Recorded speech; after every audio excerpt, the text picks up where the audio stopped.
What I found funny about freelance video editing is that it seems completely oversaturated. There are plenty of editors looking for new clients. If you spend some time on X, you will very often come across posts like, "Here is my latest edit. Looking for a video editor? DM me." And if you want to be visible in the market, it's absolutely necessary to share your work. But here's the issue. Most of these talented editors are constantly trying to become better and better at editing.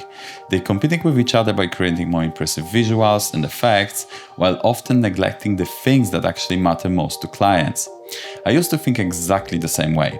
But after getting my first clients and working as a freelance editor, I started to realize something. There actually isn't that much competition.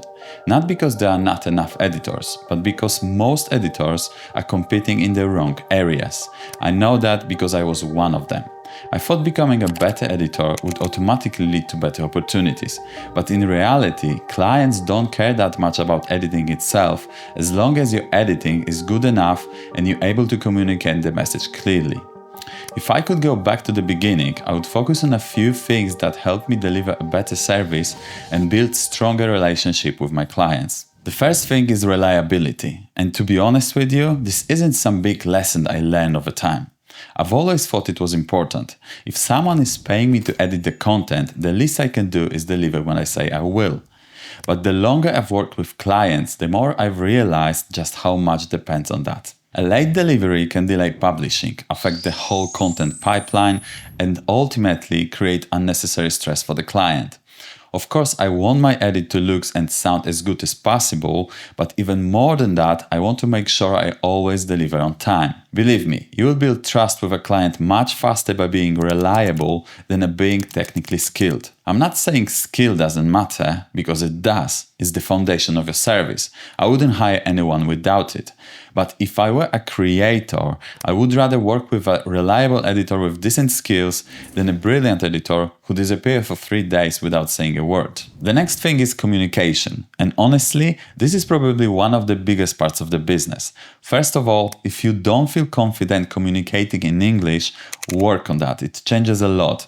I'm not a native English speaker myself, but if I would have to jump on a call with a client right now, I feel comfortable with that.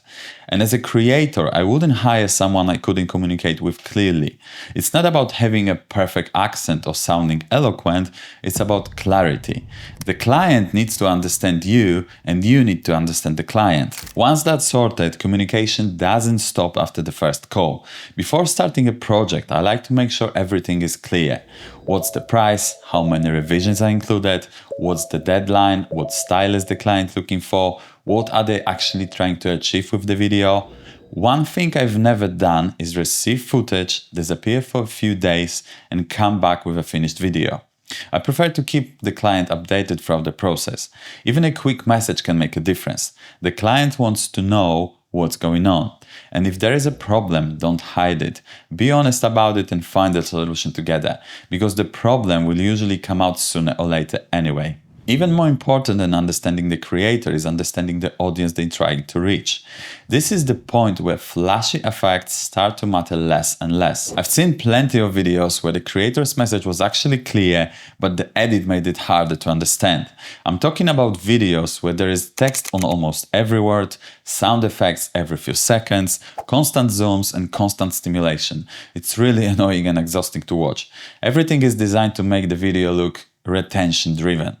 But instead of helping the viewer, it just creates chaos. I think a lot of editors fall into the trap of thinking, if I'm getting paid for this, I need to show my skills. But in my opinion, that's not the job.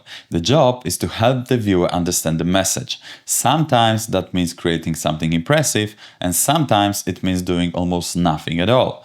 There is nothing wrong with a simple animation staying on screen for 20 seconds if it helps explain the point. There is nothing wrong with a pause if it helps the creator connect with the audience, right? Before I make an editing decision, I try to think about the one thing. What is this video actually trying to achieve? Do I really need to add a visual at this moment, or should I let the creator connect with the viewer? Because at the end of the day, and I think this is where the most editors get it completely wrong, the edit isn't for other editors, it's for the audience. And especially in educational content, helping viewer understand the message is far more important than showing off your editing skills. Another thing I would recommend is buying tools that save you time. And I don't mean that because you should rush through projects and get paid faster. I mean it because your time is valuable. When I was starting out, I think I had this idea that I should build everything from scratch.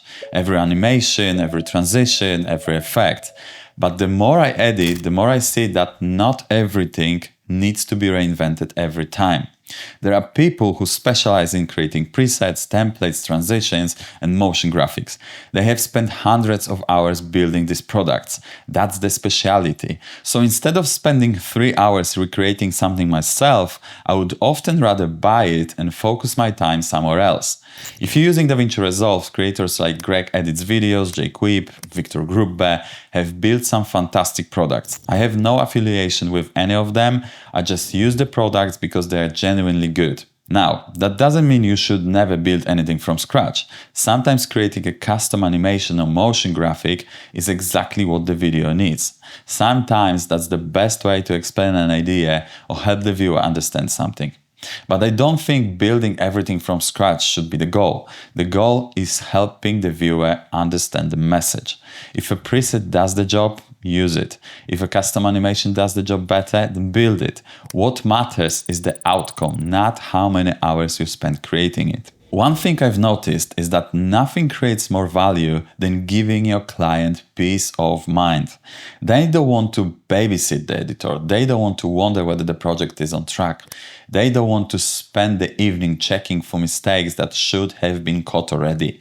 They want to trust that the job is being handled properly.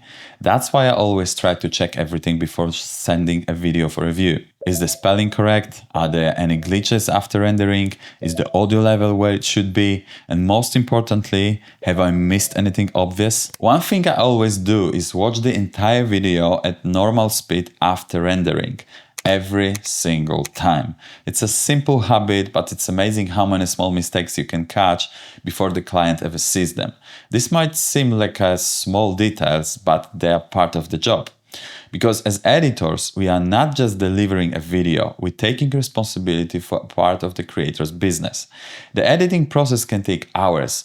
If we do our job well, that's one less thing the creator has to worry about. And I think that's where the real value comes from. Not just from making videos look good, but from making the entire process easier for client. Alright, those are a few things I wish I had known earlier as a video editor. If you're an editor as well, does any of this relate to your experience? I would be curious to hear your thoughts. Leave them in the comments. And if you enjoyed this video, don't forget to give it a like. If you're new here, consider subscribing. I've got plenty more videos like this coming. Thanks for watching, and I'll see you in the next one.